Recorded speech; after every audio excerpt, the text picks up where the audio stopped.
Alright, so I had the video uploaded and it was great. It was going to be pushed until, obviously it wasn't uploaded, but it was going to be scheduled for the first of the month, like how all of the complete December hauls are. But I made one huge mistake. I was showing off a book, the invoice showed pretty clearly, and while nothing incriminating was shown, I was still like, alright, we gotta blur it, and the blurring went fine. Then the blurring wasn't blurring like I wanted it to be. Then it did. I was like, okay, just do a second blur. That went fine. And then I left it on, so it was still running. Like the video was still running, saying, oh, you want to blur this too? And it was beyond that I wanted it to blur. So it was blurring stuff I didn't want it to blur at all. And then I said, nope, let's just discard all the changes, go back to what it was before, and then YouTube was giving me shit. The editor software was like, you can't do it because this reason and that reason. It's like, you let me do it before, why not now? So that is why I don't edit my videos, because YouTube's editing software is a pain in the ass. The last time I edited a video, 2 years ago, with my complete May, or I don't think it was complete May, but it was when those omnibuses from cheap graphic novels finally came in. When I was doing that video, yet again, the invoice showed, but it just covered covered it like that, the camera, and I got super paranoid, and it didn't show anything. It was like, it was black. All you saw was black. So I got paranoid, yet again, had to cut it, and then it was cutting the audio and not the video. And then it was behind, because it was like, no, you want the video and audio back, don't you? And it was like, no, I don't. I never asked for it back. So that's why I don't edit my videos, because it's a pain in the ass to edit on YouTube's editing software. Yes, I know there's Adobe Premiere and this and that. I'm not getting on any of those. That's why I don't edit. If you guys want to know I don't edit, that's why. So every time I have, it's been a pain in the ass, and it's always backfired completely. Like today, I wanted to get my books, the huge stack that you saw me show off, plus Spirit World in Batman, Two-Face, whatever it was, Year One, Two-Face Scarecrow Year One. It's a weird title for a book. Somewhat weird. It makes sense. It's Year One of those two characters. It's Batman, Two-Face, and Scarecrow. I can never remember. I always get it wrong. I said Riddler last time. I think I was looking at the book itself. That big pile, you saw the Green Arrows, you saw the mangas I haven't even read yet. You saw Batgirl and Robin Year One. That huge stack that was like 25 plus books. I have read one of each, except for the manga, but I wanted to get like really on it, like just tackle it completely, and I didn't. You know, it's just stupid. But honestly, what I should have done is I shouldn't have thought I was going to read 25 books a day, even though I had the time to do that, and instead should have just given myself the 11 that I usually do, and then, you know, did something else for the rest of the day. Because, to be fair, I did kind of forget how slightly annoying it was. I like reading, but 25 books a day sometimes gets annoying, and there's almost all the, like, all the downsides just completely, yeah.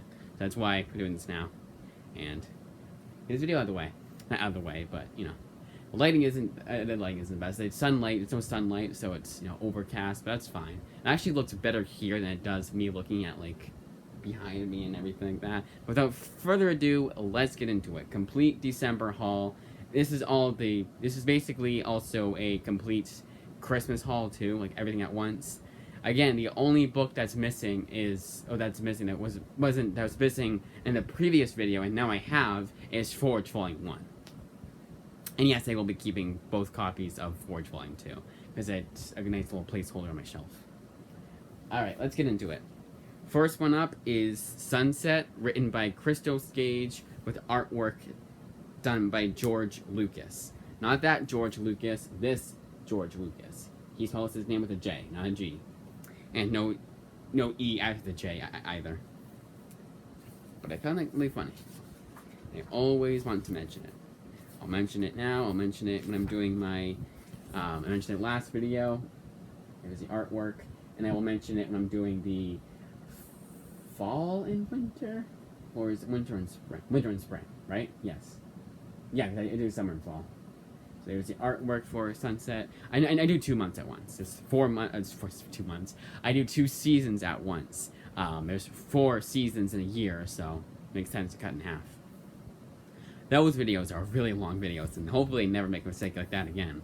But the good thing, so the only reason why the invoice showed was they showed off Volume 5 or whatever of Lazarus, and I was making a point about how that book came in better condition, then another book came in, and I was like, oh, this is what the inside flap of the book is. This is what the cover is, and I didn't know that the invoice was there until it was too late. And I was like, shit. Well, not too late, but you know, borderline too late. But Sunset, written by Christos Gage. Christos Gage, I never thought did anything for Image. Honestly, if you asked me if he did anything for indie publishers, I would just say Absolution from Avatar Press, which I really enjoyed, but that's all I would give you. And I'd say he's mostly known for Marvel and DC, and he also works so much with, working so well with Dan Slott that I think they're the same person. But I think Christos Gage writes better. I think that the Christos Gage and Dan Slott yarns are probably a lot better than if it's just Dan Slott. Dan Slott I don't like as a writer, so to say he's the same person would kind of be lying, but more just saying like, no, it's more the sense of like Christos Gage actually writes a Dan Slott books. When it's Christos Gage and Dan Slott, it's more like Christos Gage. They did a expose on Dan Slott in a Disney Plus documentary they can watch like for free. That was basically said, yeah, Dan Slott doesn't even write his own shit. He's too busy on Twitter, making people ashamed of voting for the guy that he doesn't like. Again, I'm gonna show off the artwork. As you can see, it is noir, and this format, the smaller sized hardcover format, and the artwork itself reminds me a lot of Andy Diggle's Ratcatcher. I really enjoyed that book, and I like that whole feel of the whole overall feel in the book itself and the presentation. It kind of felt like like a crime novel, but it's a graphic novel, you know, but it still retains the violence and language and everything like that, and there was nudity too. So this will do the same, I believe, because this also is rated M for mature. And something I found funny was that it is printed in South Korea. I found that very funny. Yeah, and another thing about that video, and I'm glad, and this is why I'm glad I'm doing a 14th and final cut, hopefully, is that I kept making mistakes. I kept forgetting to show the artwork, forgetting to tell you guys who the artist was on top of the author, and it was a mess. It was a complete mess. So this next one is what's going to start the whole used very good, used like new debate. More the used very good. Now, used very good usually means, oh, there's like a little bend here. There's a bit more shelfware than you'd expect to have it in a book that you just got. Like, that's brand spanking new. And most of the blemishes that I've received with used very good, for the most part, Amazon has shipped me a new copy in that same exact condition. So I've always been like, used very good is very good in my eyes. Always a last resort, but always a resort I'm not like completely obliged, or I'm not completely obliged, I'm not completely against making.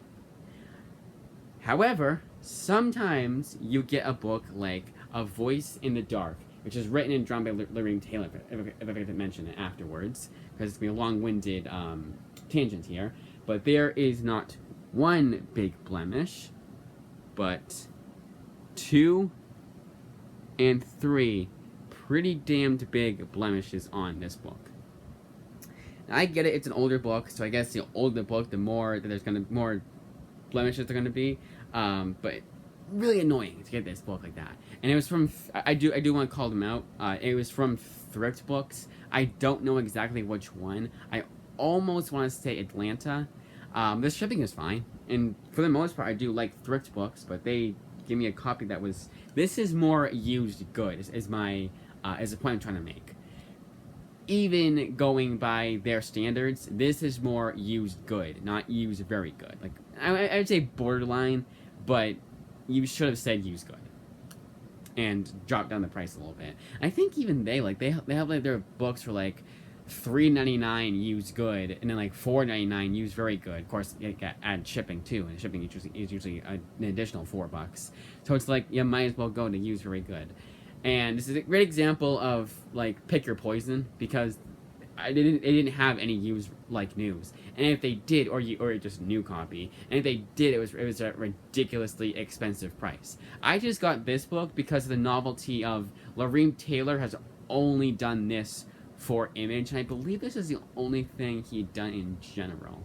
I know there was an author who was known for doing novels. I think it was the other one. and it was, and I didn't get his work anyway. So like, one of the books was out of stock, and like, out of, and then and also it was the third party sellers were jacking off the price and making it so you would never get the book either. Anyways, you get the book in February.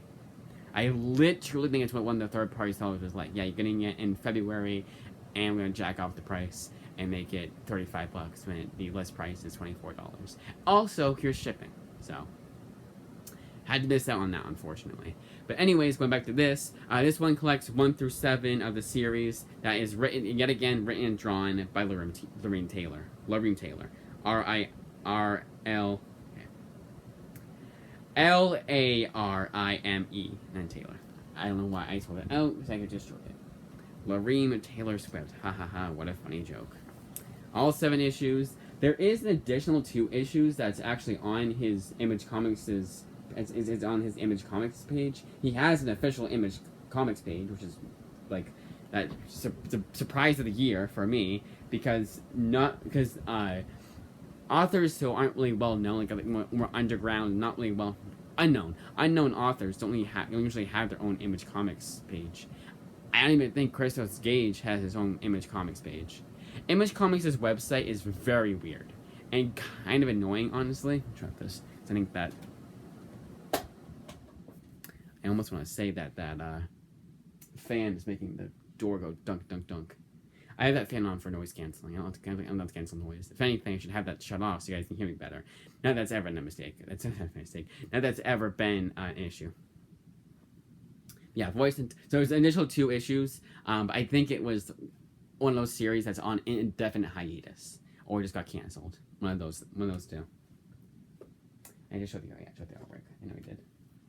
Next one up is the 5th volume of Undiscovered Country of 6, because it does say penultimate volume on both the Amazon page. I think here too. Let's see. I don't think it would. I don't know why I'm saying it like that, but it probably does. I don't know. No, I mean I scanned it very quickly because I don't want to do too much dead air, but. This one collects 25 to 30 of Undiscovered Country, which is written by Charles Soule and Scott Snyder, but more Scott Snyder than Charles Soule. I know you can't, like, there's nothing I can point to that says, this is Scott Snyder. But whenever I think of Undiscovered Country, I think of Scott Snyder. I think Charles Soule just kind of, like, he was running out of ideas, and Scott Snyder was running out of ideas, and Charles Soule was like, hey, here's an idea for it. But either way, I wanted to get this because of the Scott Snyder book. So the theme for most of these comic hauls, actually all of them this year, has been to get at least a few comics that some of them actually no. I'd say more for this month and last month. I don't know. But basically, it's like, okay, it's been way too long since I've finished up my Scott Snyder Image Comics lot. You know, all the books he's done for Image. I want to finish that, and then that's why I got Undiscovered Country and the other 2 books you'll see. So, like that's kind of how I am. It's being a completist. You want to get everything that the author has written. Usually, because you know they're really good writers.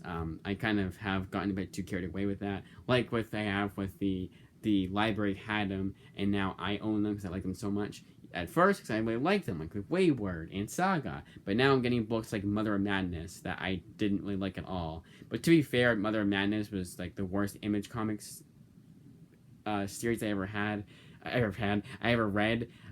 So if I'm getting the best one, if I want the best one now, Wicked and Divine, I might as well own Mother of Madness. Same month too. This is May.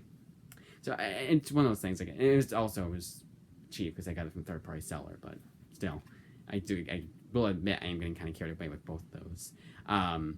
But I need everything the author has done. Now, something like Robert Kirkman, I am never going to get everything that guy has written. He has written so much for Image that I'm sure even Robert Kirkman, I'm sure that even Robert Kirkman diehard fans have at least one book from Image that they never heard of that Robert Kirkman has written. And they're like, oh, I never read that. And then they go out their local comic shops to try and find it. So again, 25 to 30 of Undiscovered Countries, Volume 5, Written by Charles Soule and Scott Snyder. Layouts by Giuseppe Camuncoli. Finishes by Leonardo Marcello Grassi, and then colored by Matt Wilson. I'm gonna show the artwork yet again, but more so I can judge the lighting. Okay, it's fine. Be good, Brian. Be good, Brian. It's from Family Guy. I remember the weirdest quotes from just anything. I don't even think that's a right quote either. So whenever I say the words "we good," it almost always comes to mind. I have no idea why. Nocterra Volume 2, Pedal to the Metal, which collects issues 7 through 11, and then the Nocterra Special Blacktop Bill. Now this one, if you've been following the channel for a really long time and have a really good memory, you will probably know that I got every single issue that's collected in here. I think more. I know it's every single issue collected in here. And the reason why that is because back then, it should show just how long it's been. But back then, I was getting, I get Volume 1 in Nocterra, and then I get the issues that were out so far after Volume 1, all at once. So I had everything that was released for Nocterra, either through floppies, or trades, or both. Now I'm a trade waiter. Thus, why I want to, instead of having on my shelf be Nocterra Volume 1 and Nocterra Volume 3, I want to rectify that mistake, if you will, by having it be 1, 2, 3, and I'll just put the issues themselves and what's called the floppies themselves and what I call my long box, as that's in the basement, actually.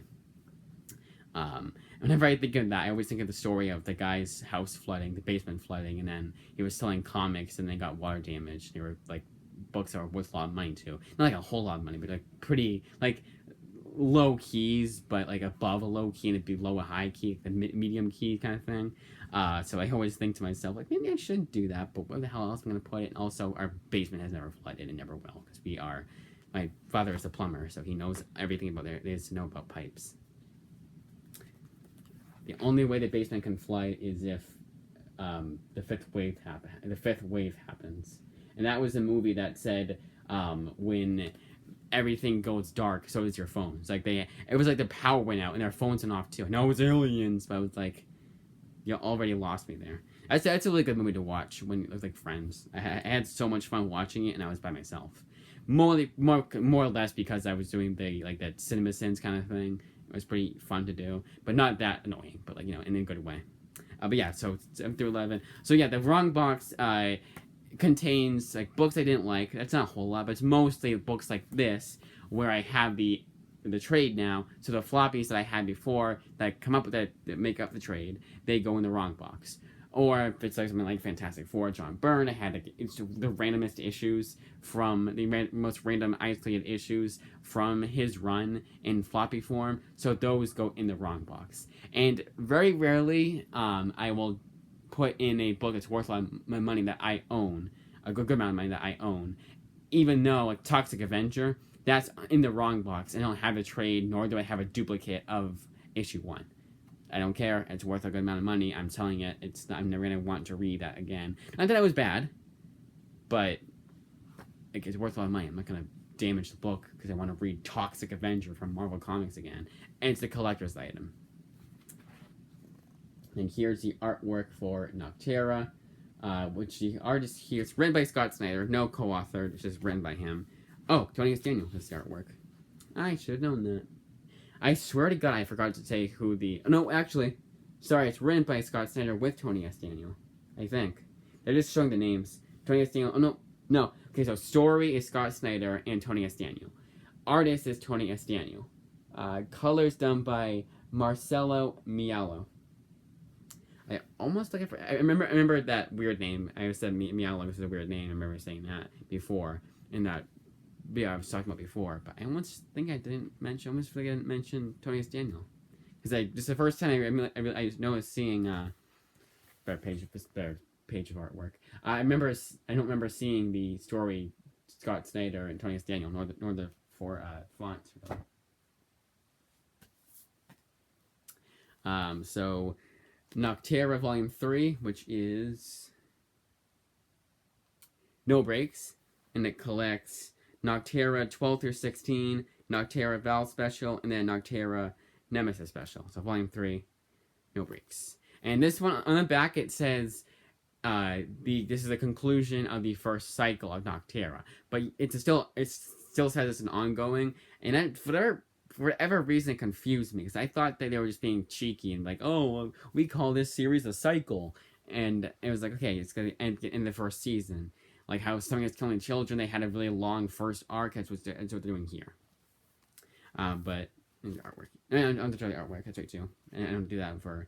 If I have 2 or more volumes of the same series, I only show the artwork for the oldest volume. I am just gonna assume also that it's the same creative team. Nice way to save time. Even though I want this video to be an hour and a half, at least not an hour and a half. That's a bit long. An hour and a half. I would not. I would not complain about at all, but an hour and 15 was how long the last video was, so it needs to be at least that long, because I talked about a lot. I like going in little tangents like this, like about like conditions of books and what my wrong box in the basement is all about, because it comes up. You know, I'm saying, hey, this Nocterra Volume 2, I have the issues themselves in floppies, now they're in the wrong box. I don't have to mention it, sure, but I like mentioning it. I like going on little tangents, not just saying here's book, here's book, here's book. That's kind of boring. I like my videos being more personalized, and I have more personality and bring something new to the table. And if I've read the book before, obviously telling you guys my personal opinion about it. So far, none of these books I've read before.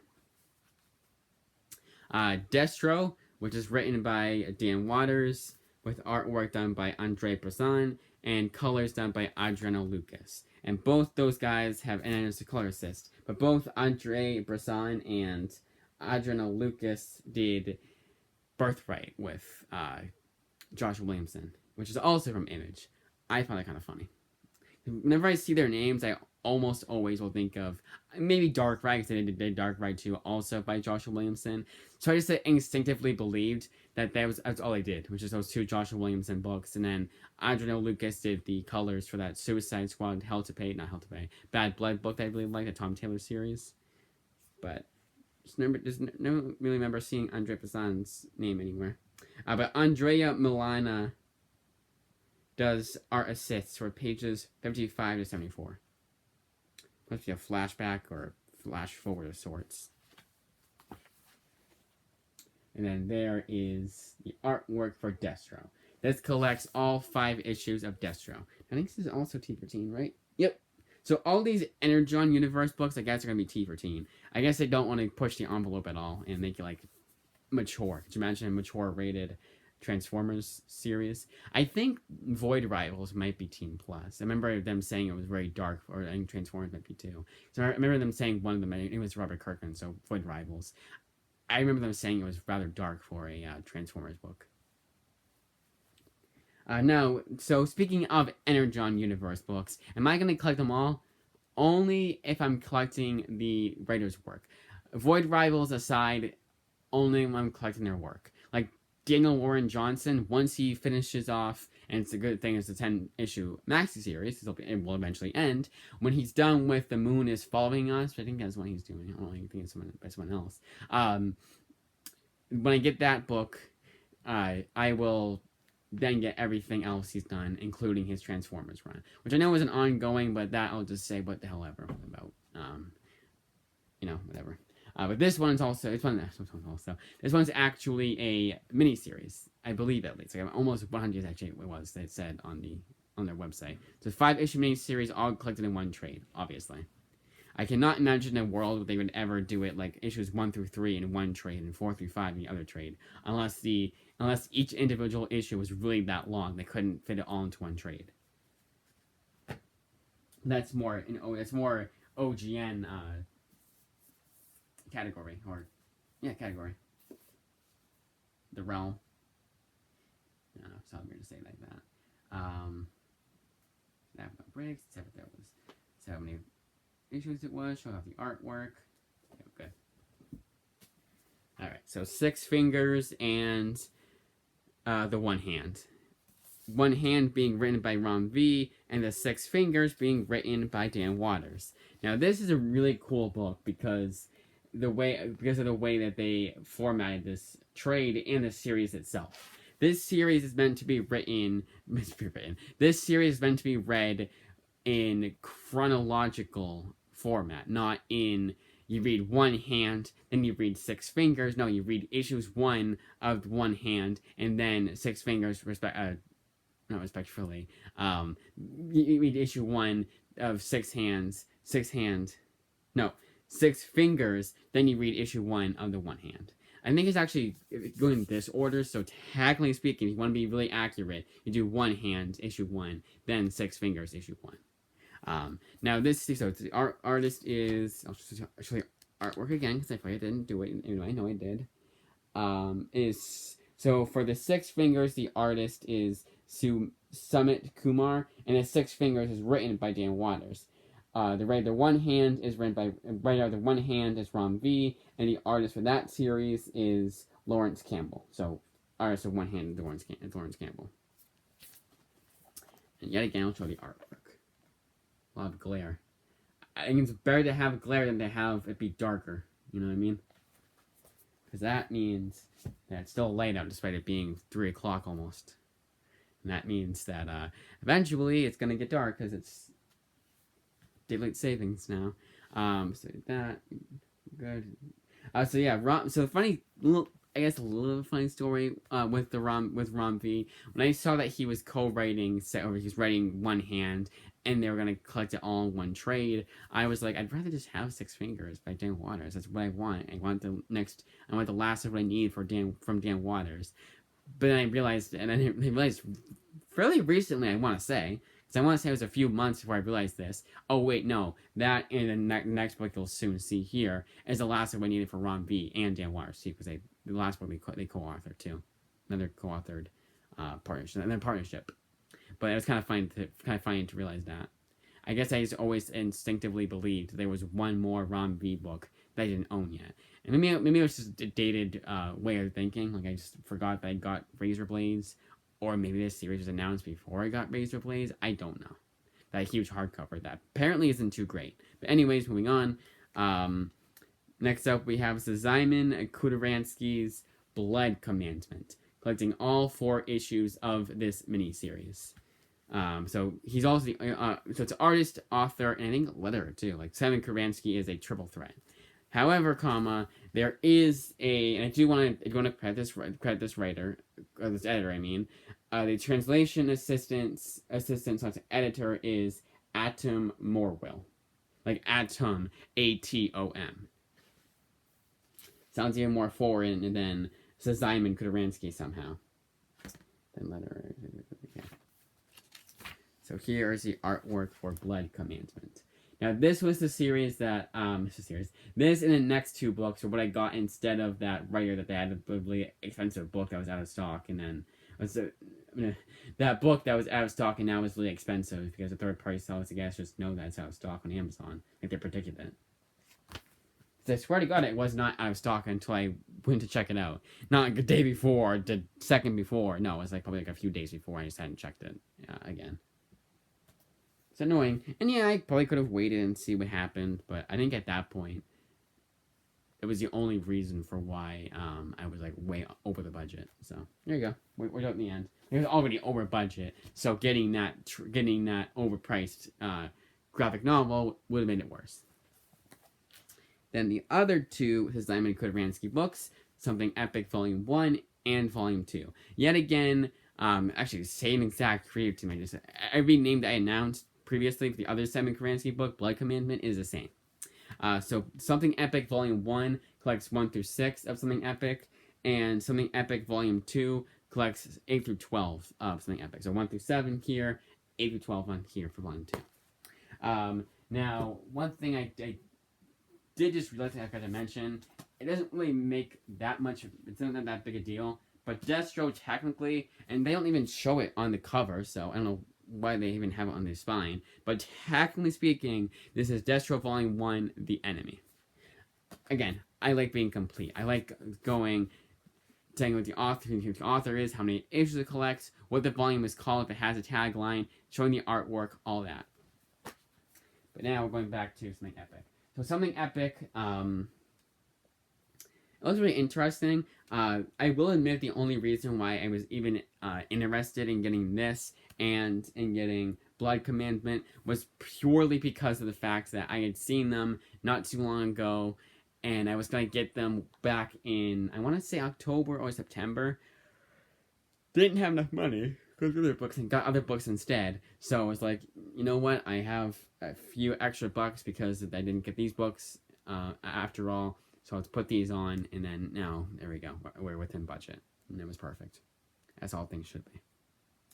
And this is all of what he's done. He's done one other series called, I have it, Synergy Siphon. No, that's not Siphon. It's a weird title, but the other one, it was a skinny book that I got for like $2 on Amazon. It was Prime shipping too. A little bit of a bend here, but that's about it. So I think it's a perfect segue into Volume One, into what I expect from a used very good book. I think that one was used very good. It might have been used like new. I don't remember exactly. But used very good. Usually they say something like they half price books. Now I'll do it when I get to it. But half price books, they'll say like there's a grading in the inside flap or the interior, like the first page. And I got a book called Madame Mirage by Paul Dini. And that one, the only blemish was it being signed. So I said, oh no, there's writing on the cover. And it was literally, and he was very good. And it was literally the only thing wrong with it was that it was signed. And it was the best possible ending. And I always have wondered that too. So it was a nice little surprise. It's what the kids call the good ending.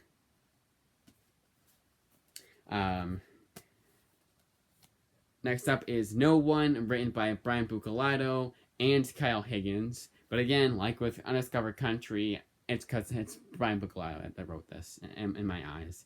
Brian Buccellato, I know it's co-authored by Kyle Higgins. I think the only reason why it's co-authored by Kyle Higgins is because this is part of Kyle Higgins' massive verse.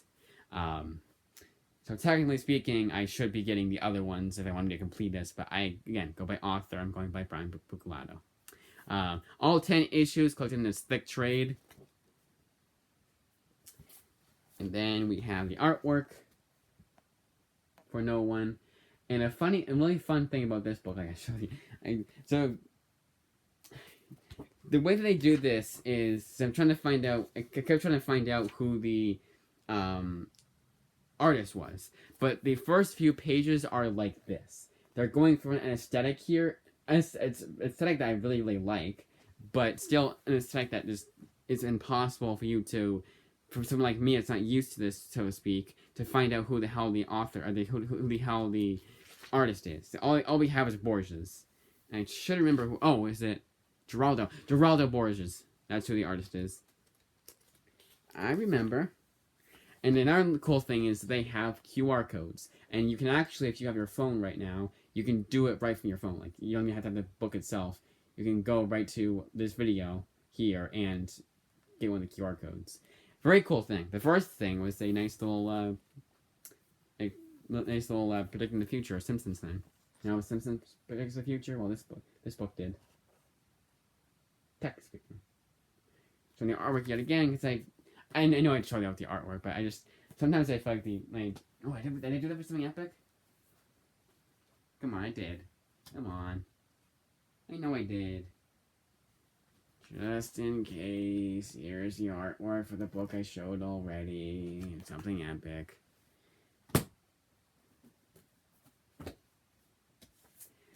Forgotless by Nick Spencer. All 5 issues collected in here. The artist in colors is done by Scott Forbes. With artist and color assist done by George Coelho and Eric Skillman, respectively. No, respectively. When you say, I can't think of the word, but you say, like, you sing in order. So you say, this guy and this guy blank. I don't know what the word is. And I've tried to come up with a word the past few days. I say 1 through 5, Forgotless, written by Nick Spencer, and then the other artists. Then we have Bedlam Volumes 1 and 2. But this time the artist is Riley Rossmo. And I think there's also artists here too.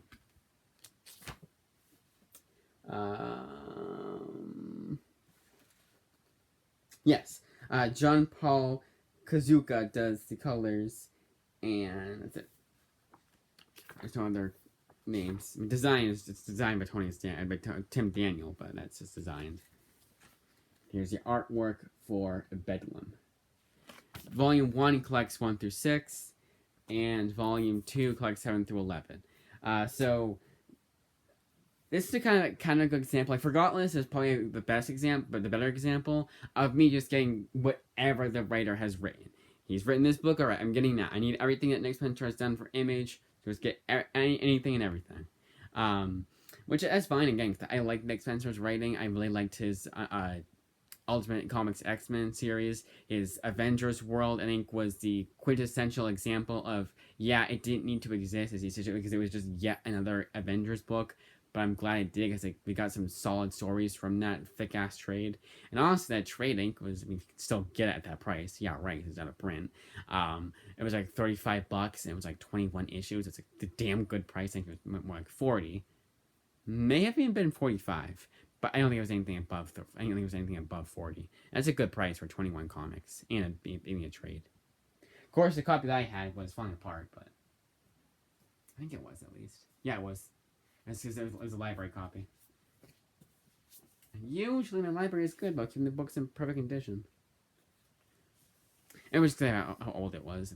A bunch of people reading it, but you got to think of like they've done that for other books too. I guess how long they had? I don't know. I know what happens with library books. I'm not like I'm not trying to act completely oblivious.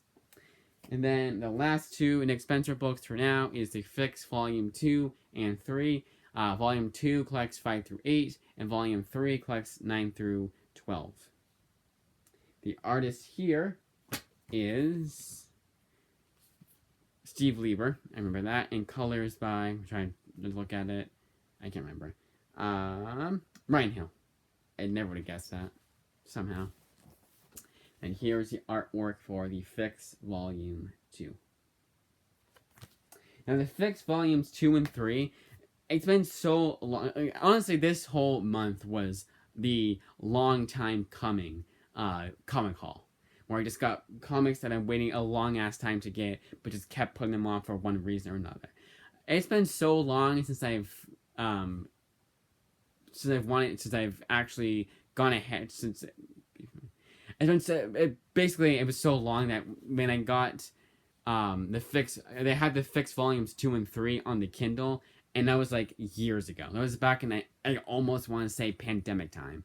Image Comics almost never has a digital sale, and they did back then. And I guess I also got that Spud Disposable Assassin book too. That's how long ago it was. So yeah, definitely a long time coming comic haul. And not that I have a theme for every month or anything like that, but I do like to try and do at least like something more than just I'm gonna get this book and I'm gonna get this book. You know, it exists and it's from Image and it looks kind of cool. I'm gonna try to do like, okay, let's get the rest of the Nick Spencer books. Let's get the rest of the Simon Kudaransky books. You know. I really wonder how Kudaransky shows up on the auto-generated YouTube subtitles. When I say the fuck word, it doesn't censor anymore. It just skips the word. Like if I say the quick fucking brown horse, it goes quick and then brown. No F word. No little dash. It's weird. Something I noticed. I do like that. I do like when they made a little underlined dash thing. That was kind of cool. It was like they were like, yeah, we're not letting that slide. And it was also like I think they even let goddamn slide by, but shit doesn't work. Obviously, racial slurs don't work, and then the F word doesn't work, and anything above shit does not fly with them. With their censurables, and those have to censor the little censorable. They're censors, and it'll have the little dash. All right, moving on. Next up, we have Skybound presents After School Volume 1. Collecting all 4 issues of this miniseries, and here's the artwork for After School. This is an anthology tale, and the reason why I'm telling you why I'm waiting so long for an anthology tale. This is an anthology series, And the reason why I'm waiting so long to tell you guys who wrote into the artwork and all that jank is because there are several. Here are all the names. I'm going to show up a little bit, and then I'll have you guys pause, and that's all you get. Actually, you know what? I'll do this so you can see the whole entire thing. That's it. That's all you get. Next one up is the old, so the next, like, 11, no, more than that, no, yeah, like 15,000, next, like, 15, if you want to be technical about it, are all by Greg Rucka. Greg Rucka, he, I guess he just thought that it was, actually, it was way too expensive. I couldn't even do it back in May, when it was my birthday. You guys saw how many books I got that month. I couldn't even do it back then, because of how many books I wanted to get in May. I couldn't, like, take out these and that instead. No, there was almost no way I could do that. I had to sacrifice way too much. So this is definitely a long time coming. Even last year, it was, like, such a long time of, like, nope, can't do it now, can't do it now. I think last year at this time, The Forged was still being printed. Actually, I didn't know it was. We had only volumes 1 and 2 out, and then the next issue, which would have been issue 7, was out already, but the trade wasn't yet for volume 3. So it was like, I'm just gonna wait till the trade comes out now. Now I'm thinking about getting the Great Records. And in fact, I think issue 10 has already been solicited, which is kind of annoying. And I checked the solicits and it said March, and there's nothing about it on Image Comics' official solicits. So, but anyways, starting off Greg Rucka with the Old Guard Volume 1 opening fire. Book 1 opening fire. So this is based off the Netflix series came after, but the Netflix movie I thought was decent enough, and I really do dig this comic. I think that honestly the movie should have been animated because the artwork is absolutely outstanding in this comic. This one collects 1 through 5 of opening. Actually, it's 1 through 5 of Old Guard. The next one you'll soon see. Actually, next 2 are 1 through 6 of that arc, and then 1 through 5 of that arc. It's not 6 or 10 or anything like that. It's just that, which I think is a bit annoying because they're doing the Hellboy thing. But I'll get to it when I get to it. So first up, I did the artwork. Talked a little bit about how I liked it, which I liked it. All that I read before, and then the movie. Yeah, good. All right. Then the Old Guard, Tales Through Time, Book 1, collecting 1 through 6 of Tales Through Time. Now, this one makes sense. Why they call it, when they say the series is, it's not issues 7 through 12, or 13 to 18, or 18 to 24, anything like that. No, it's just called 1 through 6 of Tales Through Time. And I like that, again, because it's a good way to differentiate. Because this is a spin-off series that's just, it's just standalone stories. Like little standalone stories to these characters. I don't believe anything is continuing on from Volume 2.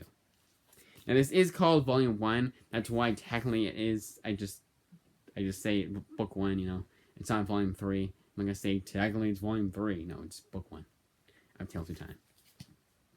This is also on hiatus. From what I remember, I only read Volumes 1 and 2 of Old Guard. I never got to this volume. Because the library was really weird about it. So they had it digitally, and they were going to comply with us. It wasn't a hoopla, and my library doesn't do hoopla. So it wasn't one of those things. So, oh, nope, hoopla, we can't read it. No, I don't think I could read it. I went through all the steps you need to go through, but it was on their website, so it was a bit different. It took me a little bit, I almost want to say. And then I finally got the hang of it, what to do, and because it wasn't Libby. It wasn't Libby Overdrive, which my library does for digital books. So I went through all the steps, and they were like, it's a periodical, they called it, and with all the steps, and they're like, this contains copyrighted material, you're breaking the law, kind of like in that tone of, like, I was reading the the warning sign, and I was like, you know what? Let's just buy the book ourselves. It's $16.99 plus the other 2 books.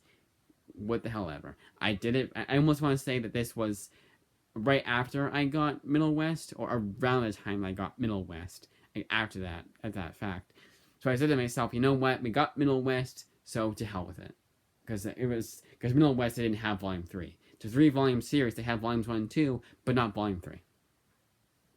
Which, again, was always even months after I got all 3 volumes of Middle West, I kept checking my library's catalog for interloan books, and it was still they have volume 3, they have volume 3. I used to be that annoying about it. Now I'm just like, hey, it's a book I've read before. I like doing that for at least for 1 book per month. Doing the I've read this before, thanks to my library. For the most part, thanks to the library. But I've always called it. I never specifically said it, but at least 1 book I've read before, I like to have in each month's comic haul. Obviously from Image. Anyways, so I'll do the artwork again. Because now I'm going to go over all of the writers. And I'm only going to go over the writers and the artists. I think there's 2 examples where it is actually significant. But let's just do this. Alright. So, Greg Rucka, the actual writer, the actual creator, writes 2 stories in here, actually. Andrew Wheeler, Kelly Sue DeConnick, Eric Troutman, and Mike Henderson. So Mike Henderson being the artist and Eric Troutman being the writer. So keep that in mind. Brian Michael Bendis with Michael Avon Omen. He's always been known to team up with them. Robert McKenzie and Dave Walker with Justin Greenwood. All those guys did the spin-off to this book called Compass. It's only a spin-off because their story spins off into Compass. And I found that out the hard way when I got that. And that was another reason why I almost got this way back when. But again, I couldn't because they wanted to get everything because I'm a completist. Except for a few exceptions. Like with Matt Fraction. That's the next writer here. Matt Fraction and Steve Lieber. There's that name again. David F. Walker. So it's 2 Dave Walkers. That's not confusing at all. Jason Aaron. Rafael Albuquerque. Alejandro Abona. Kano being the artist. Vida Ayala. And yet again, Greg Rucka. So a lot of big names here for the Tales Through Time anthology, if you will. I mean, it is an anthology, I don't know why I said if you will. Anthology spin-off, I guess I was trying to say. And then The Old Guard, Book 2, Force Multiplied, collecting 1 through 5 of Force Multiplied. Again, they're going for the Hellboy thing, but at the very least, I want to say unlike Hellboy, they actually say this is Volume 2. Maybe it was the newer printings of Hellboy, they don't say that, but it's so annoying because it's like, okay, I know Volume 1 is Sea of Destruction, but if I have to go to a website to look up what each art, to read how to read Hellboy in chronological order, you're doing something wrong there. Okay, so the next book is actually the next series, and this is 8 volumes of Lazarus. 8 volumes. That is a lot of book. And that is the main reason why it took me so goddamn long to get the rest of the Greg Ruccas. I almost want to say it's been so long, the last time I thought of getting it, when I first started thinking I was going to get it, it may have even been before Forge came out. Maybe when I was just comfortable with doing double dipping, if you will. Because again, the library had Lazarus. Library had Lazarus volumes, I want to say 1 through 5. And then after that, they didn't have any of the others. They didn't have a spin-off series of Lazarus, X66. 48 minutes, nice. We're doing good. So then, Lazarus Volume 1, Family. Collects 1 through 4 of Lazarus. Here's the artwork. I know I should do the artwork for Old Guard. Don't even get me started, brain. And now, again, now that we show the artwork for Volume 1, I will not be showing it for any of the others. Not even X66. I'll do it for X66, why not? There's a little bonus to you guys who caught both videos of this and part 1 of my Christmas haul. Okay, so then we got this one. This is Lazarus Volume 2, which collects 5 through 9. That much I remember. And Volume 2 is called Lift. So it's Lazarus Volume 2, Lift, collecting 5 through 9 of Lazarus. Oops, I forgot to say who the artist was. Except, no, I didn't. Well, I showed the artwork for Volume 2. Whoopsies. I was so That's what you guys call it. That's what's called autopilot mode. You're just so focused on getting to the next thing that you're like, okay, I do this, and do that, and do this, okay, then move on. So yeah, Lazarus, a series, all of it written by Greg Rucka. I just thought that it's like a light turned on. I was like, what the hell was that? But it was just a glare.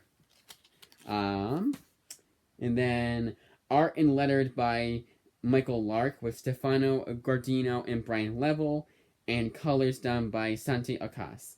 And we're just gonna assume that same creative team, colors and artist assistants were the same throughout the entire series. The only exception being when we check out X66. So again, Volume 1 is 1 through 4. Volume 1 is Volume 1 Family, collects 1 through 4 of Lazarus. Volume 2, Lift, collects 5 through 9 of Lazarus. Volume 3,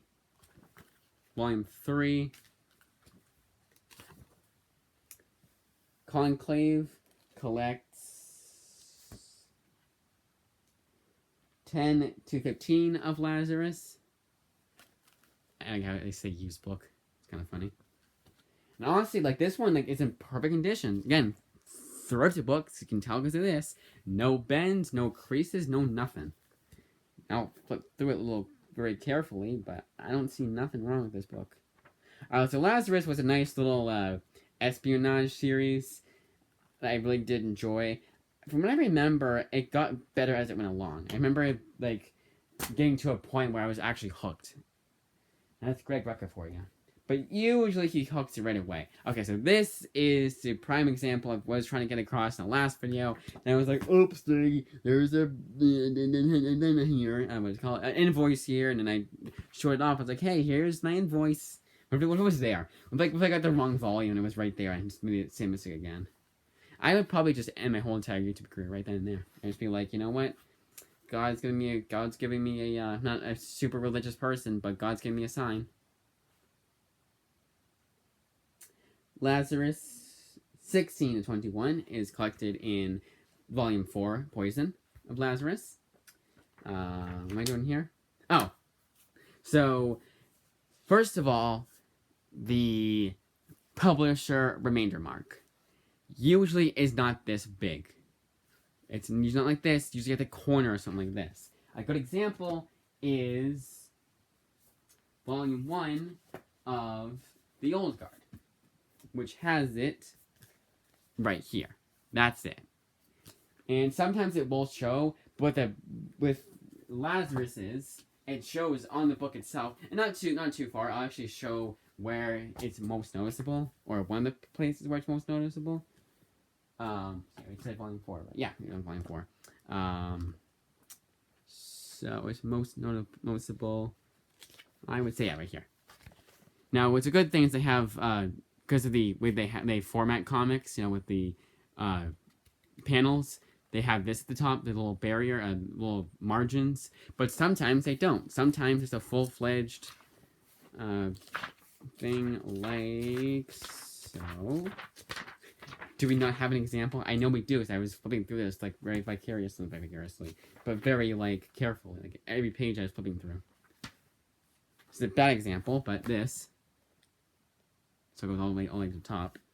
That's not a bad example. That was the only thing that pissed me off about Lazarus. He had a bunch of this shit. So the only volume of Lazarus I don't have is Source Book. It's all of this shit. Just basically a recreation of the history of the Marvel Universe omnibus, but with Lazarus in that series. I like the series, but I don't need to know everything about everything. Yeah, I know probably will clear up some confusion, but I don't really care. So it'll go in one ear and out the other. There's a reason why I stopped doing at the end of every issue of Last God. There's a reason why I skipped the back matter, because I just was in one ear and out the other. And I was like, you know what? It's a waste of time all around. So, not wasting any more time with that. Last God is an amazing series, but that's the biggest downside of that series. Same with Watchmen. Like, when it's under the Red Hood, not under the Red Hood, when it's under the hood, that's pretty interesting. But when it's the dossier of how Dr. Manhattan works and, like, his government files, I don't really care about that. I probably should, but I don't really care about that. I care about the actual story itself.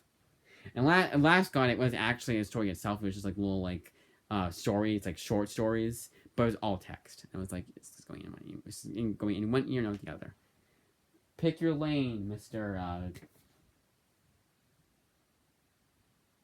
Ventiti. Volume 5 of Lazarus collects. So it's Lazarus Volume 5, Cull, collecting 22, right? Yep, 22 to 26. 2, 3, 4, 5, 6. I don't think we have any other volumes except for Volume 1 that's four issues. Anything less than 5, I mean. No, we actually do. One of the next ones is. I'm an idiot. So where's the library copy? Library version. No, it's here. Is it? Oh yeah, duh. It's X66. X66 is the library copy. So Lazarus Volume 6, which is Fracture? Yep, Fracture 1, collecting 1 through 3 of Lazarus Risen. Now keep that in mind, it's 1 through 3 of the spin-off series Risen. And what's funny about this is, that's how I will say one thing, it's 66 pages or more of an issue. It's a triple-sized issue. But it was like, I was doing the math, and I was like, you can't do that in this small trade. So what the hell is going on here? At the end of each issue is just a bunch of back matter. And I was like, thank God. And I don't know if that's that many pages, but I'm pretty sure the entire story is collected in there. Like, the actual story, like, you know. And I mean, by actual story, I mean this as actual story. This I'm talking about when I say actual story. So that is all collected in here, and it's full, in its entirety. But, like, the little stuff after the back matter, is excised. There will be a hardcover release that will give you all 7 issues of Lazarus Risen in their entirety, but that ain't coming out until June. And yeah, maybe I should wait till June to get the last stuff I need from Greg Rucka, but I don't even think the first 3 hardcovers are, first of all, affordable, and second of all, in print. And what I mean by that is, what's the difference? Well, affordable meaning even if it's in print on Amazon, it's list price, or somehow more expensive. No, list price, or $2 off. Lazarus Volume 7 collects 27, 28, and then 5 through 7 of Lazarus Risen. Yep, 27, 28 of Lazarus, and then Lazarus Risen, 5 through 7. So issue 4 of Lazarus Risen, you do have to get on the Kindle if you're like me, or if you're lucky enough, your comic shop will have it. Honestly, you're probably just better off getting Lazarus Risen 1 through 7 at your local comic shop if they have it.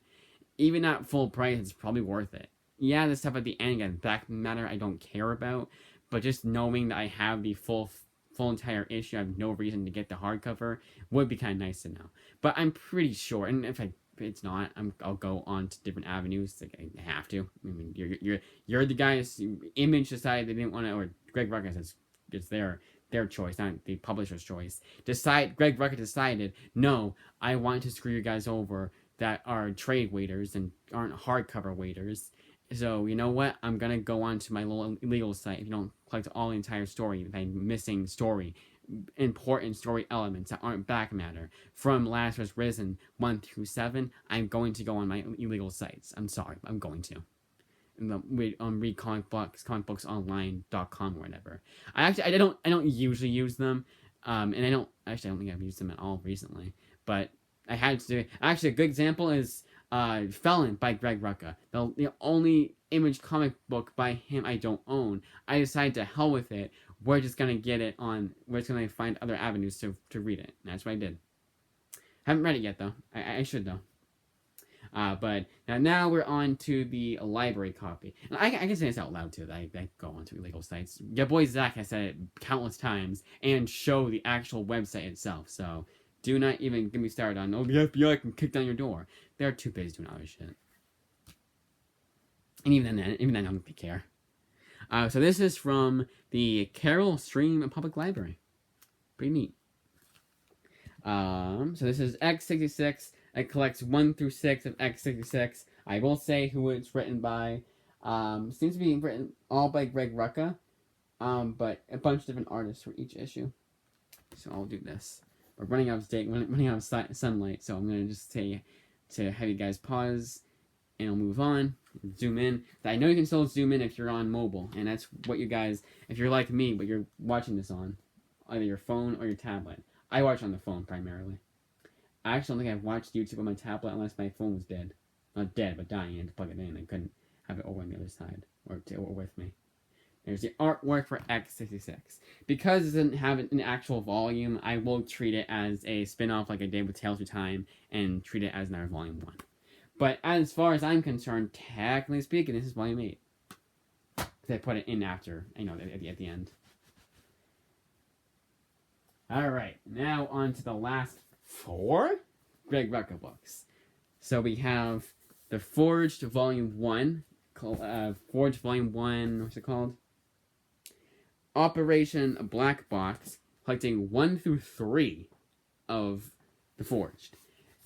So this, they're treating it as, the whole aesthetic, feel behind this book is like those old 70s comics that had some space books, had some fantasy books, like with Conan. I can't name any space books off the top of my head, but that's what they're going for. Thus, each issue is like double-sized and magazine-sized. So just a completely different format than your average comic book. So they'll celebrate, I guess, a celebration, if you will, of those comics. They actually said in a solicit, so like, this book is like that book you hid from your parents when you were a kid. Ha ha ha. It was like, okay, I give it going for it, but it's kind of like, shut up. And the story is written by Greg Rucka and Eric Troutman, and the artist is Mike Henderson. That's why I say keep it in mind.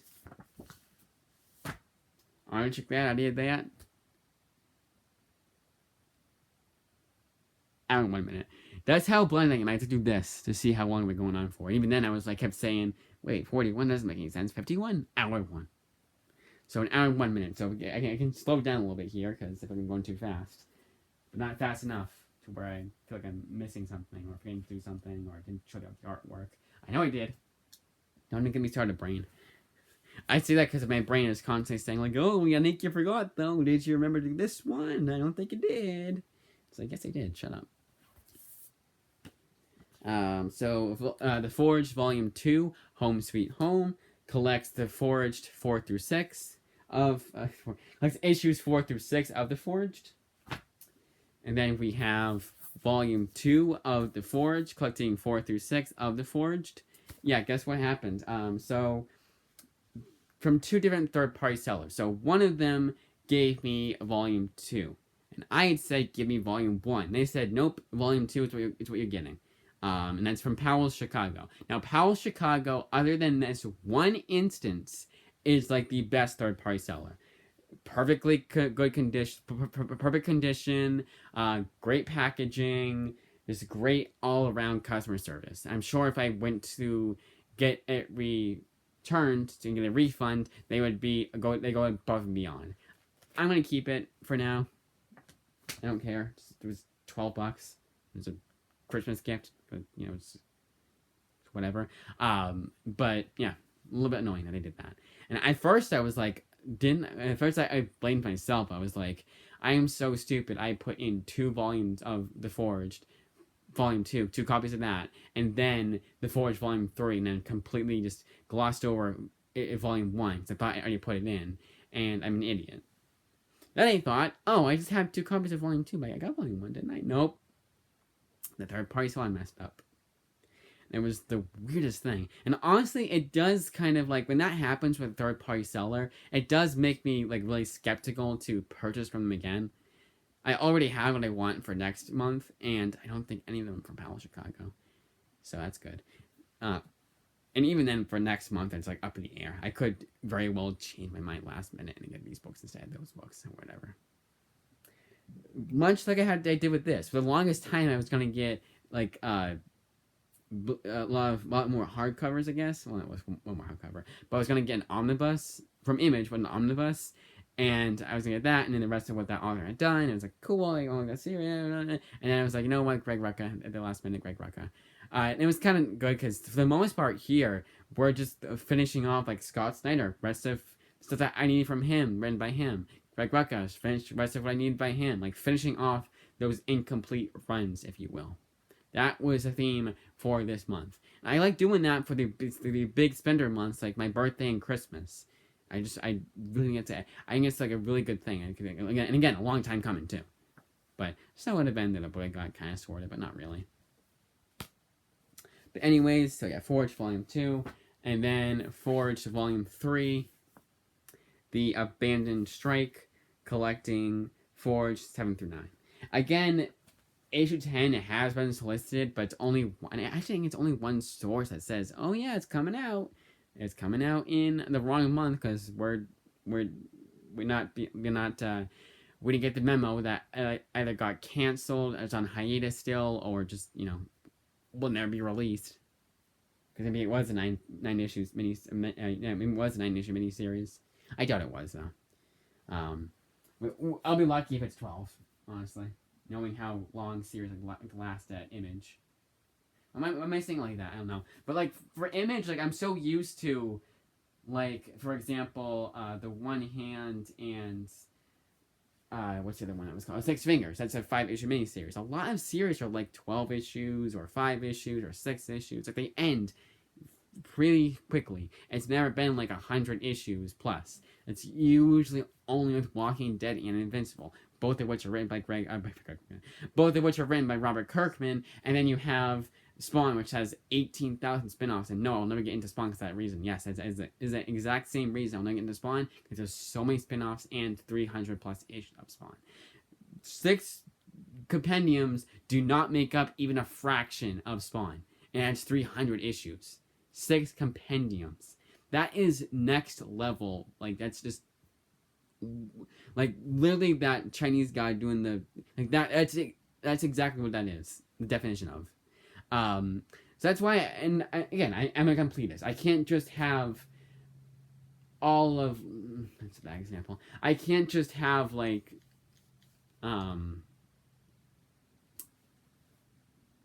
all of Invincible and be like, okay, I have all of Invincible. Not all of what Robert Kirkman has done for Image, but all of Invincible. And why Image? Well, Image has the best track record when it comes to indie publishers for me. Avatar Press, a lot more hits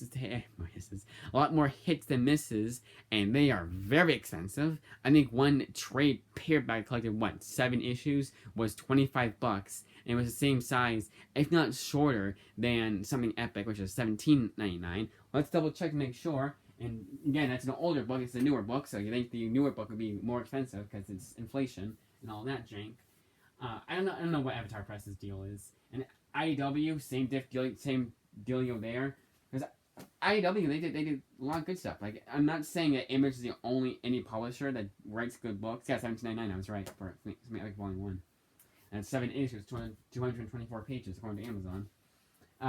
But and then Dark Horse is probably the other one I like. That guy had the best track record with. But Image is just like banger after banger for me. Not like really good. I'll never forget them ever again. I'll never forget them for as long as I live. But as far as like bad, really, really, really bad Image comics go, and I've read a lot of them over the years because of how much of a kick I got into them.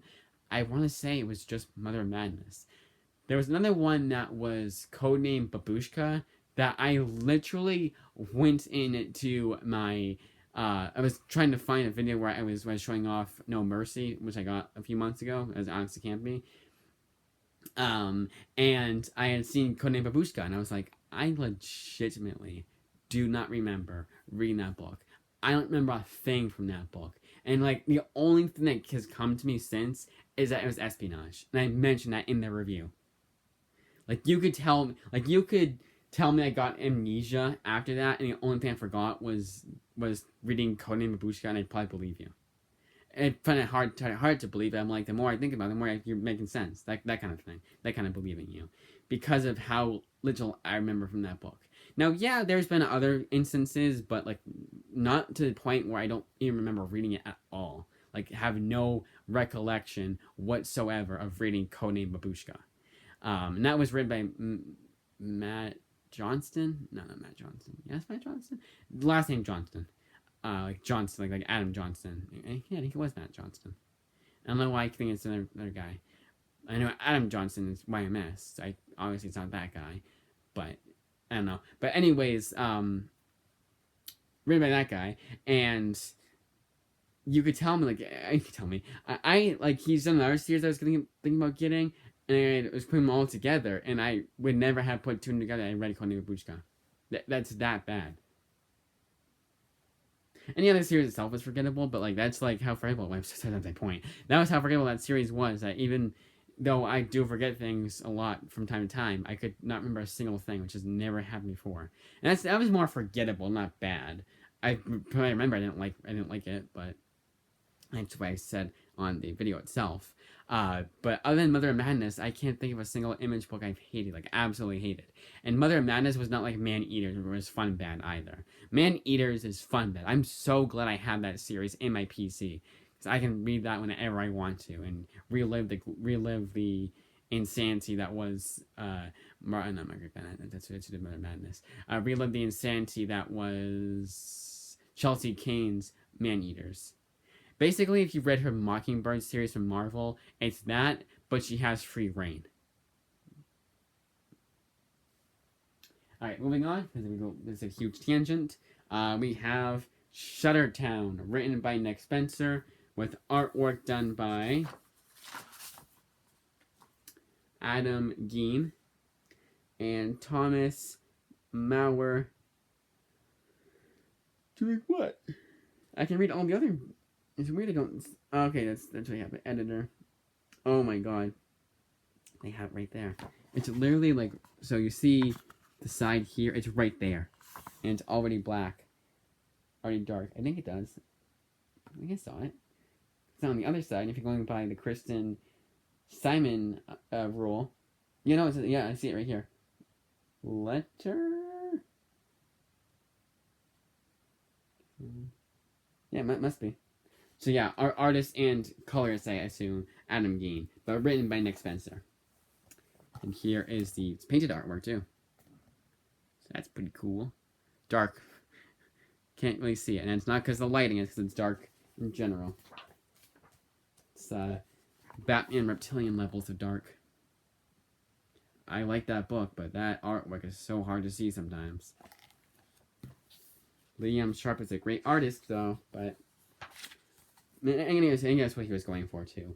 I think this one might just be an OGN. Because I don't think I ever said it was Shuttertown issues 1 through 5 or 1 through 6 or anything like that.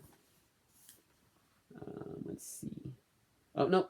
Shuttertown 1 through 4. So a nice, yet another, if you want to know how many issues were collected in here, there you go. Because I didn't do it last time. Or the time before, when I did that video I'll never upload now.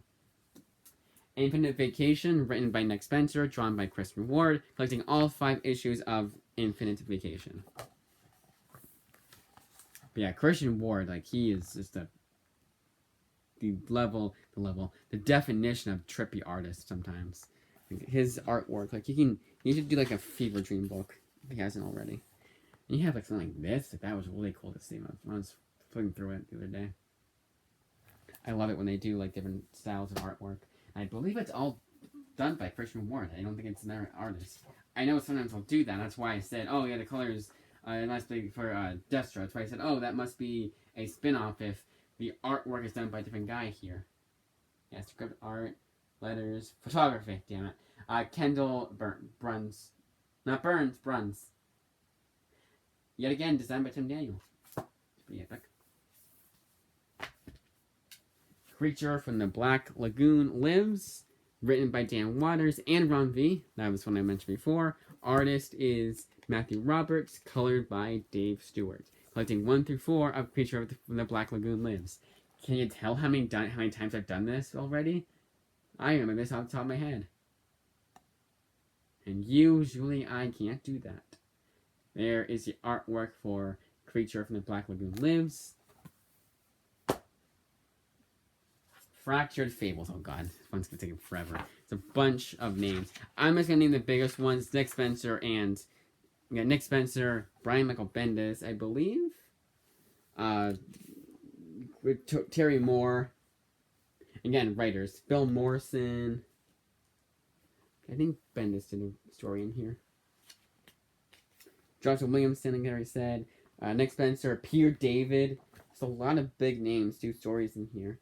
So, of course, I had to get it. Most because of Nick Spencer, even though he only does a 5-page story, and usually I don't count anthologies as me needing that, being a completist, I counted it here. Fractured Fables. I believe this is an OGN. Then you have stuff like this, which that's kind of annoying. I don't like that. It's just a bunch of text. Like I said before, that's why I avoid that stuff in Watchmen. But it'd probably be like the stuff in the back matter I enjoyed from Watchmen, like the again like Under the Hood. Like, that was actually good. That actually had a point to existing. It does expand the mythology of Watchmen, and I'm sure the government, like everything in Watchmen, the back matter I feel like is needed. And with Last God, if you want to know everything there is to know about that series, and you want to like say, oh, this, you do like a complete history of Last God, you need that in there. But for me, I'm like, I just want to read a book, and I want to read a book, like I want to read the comic, and I want to read how comics are read. So, what was the point to this book? Oh, that's what we're doing now. So this is a bunch of fables. It's actually a introduction done by the writer of Fables.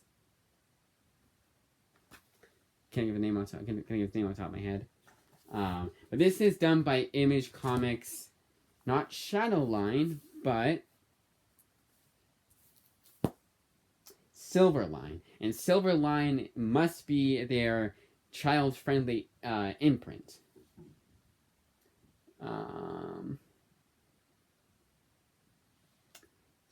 So that's over 50. Doesn't seem right. Here's the back of it, where I show everybody. I think everybody. I hope I don't do an end more. It's a lot of names. So there's all the names you want, all the names. No, not end more. There you go. Come on. Oh, that's what I was doing. The copyright page will tell you whether or not it's an OGN or not. I'm pretty sure it's an OGN.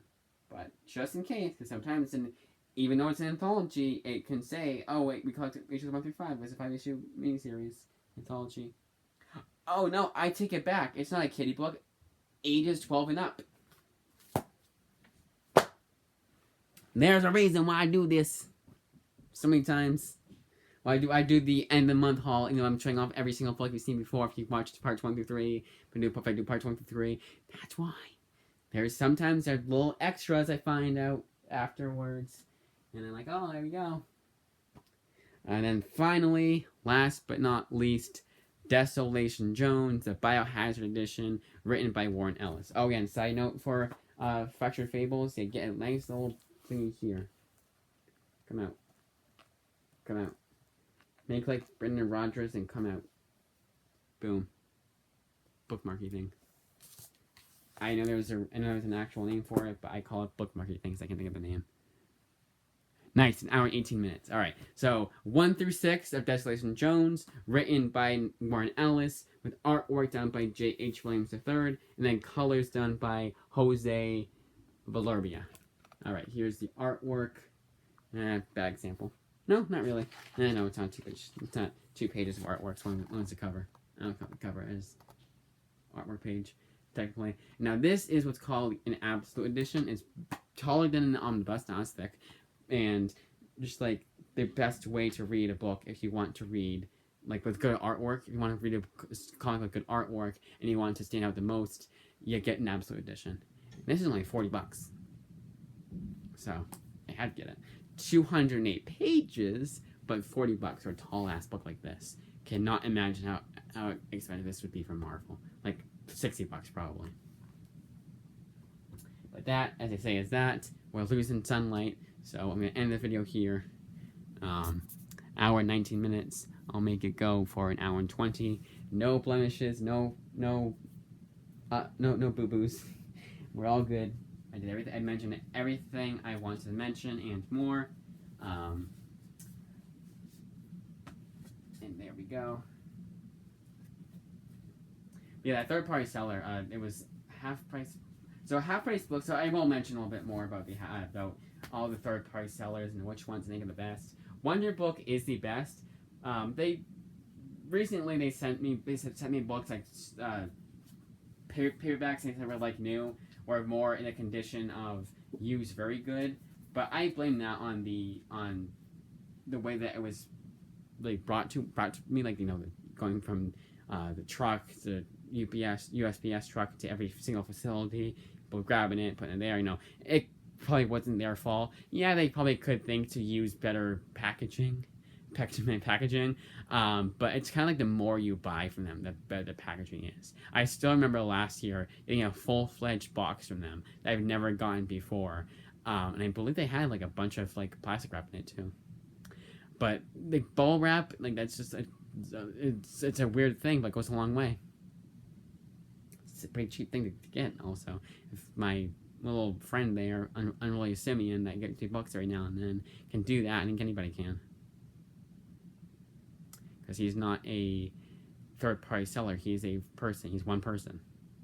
And sure, he could have an assistant I don't know about, but I think he does it himself. So if one guy can do it himself, I think an Amazon can do it themselves. No, they don't though. But Amazon, they're pretty good. Like, I honestly say Amazon was better than Wonder Book was at that month, technically speaking.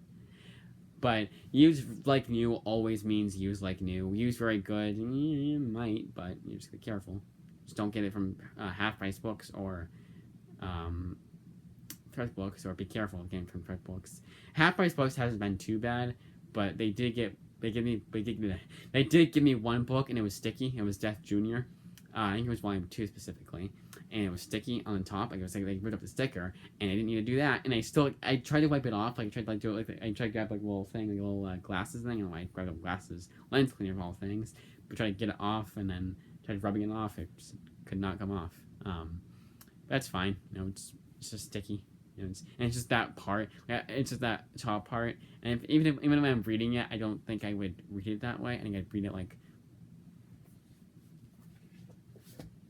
it's on top here. So I'd read the book like, you know, like this. So I would never grab it. And I can open it like here. I can read the whole entire thing just fine. So here we go.